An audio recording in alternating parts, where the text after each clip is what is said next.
சின்னாபின்னமாக போகும் பாகிஸ்தான், இந்திய ராணுவத்திற்கு முழு சுதந்திரம் வழங்கிய மத்திய அரசு.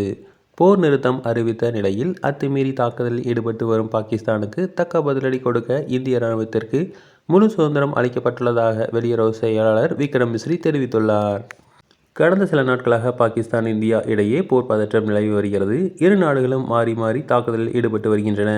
இந்தியாவின் ஜம்மு காஷ்மீர், பஞ்சாப், ராஜஸ்தான் போன்ற மாநிலங்களை குறிவைத்து பாகிஸ்தான் ட்ரோன் ஏவுகணை தாக்குதல்கள் நடத்தி வருகின்றன.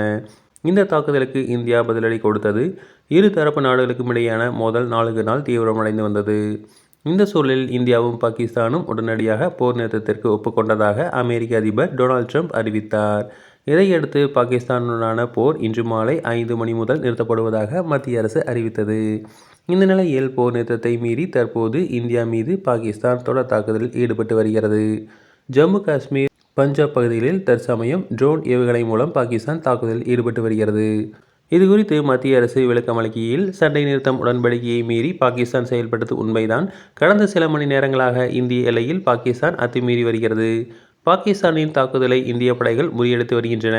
பாகிஸ்தானின் அத்துமீறலுக்கு தகுந்த பதிலடி கொடுக்க இந்திய ராணுவத்திற்கு முழு சுதந்திரம் அளிக்கப்பட்டுள்ளது. அத்துமீறலை உடனடியாக பாகிஸ்தான் நிறுத்திக் கொள்ள வேண்டும். நிலைமையை புரிந்து கொண்டு பாகிஸ்தான் உடனடியாக நடவடிக்கை எடுக்க வேண்டும் என மத்திய வெளியுறவுத்துறை அமைச்சர் விக்ரம் மிஸ்ரி தெரிவித்துள்ளார். தொடர்ந்து இதுபோன்ற செய்திகளுக்கு எங்கள் சேனலை சப்ஸ்கிரைப் செய்யவும்.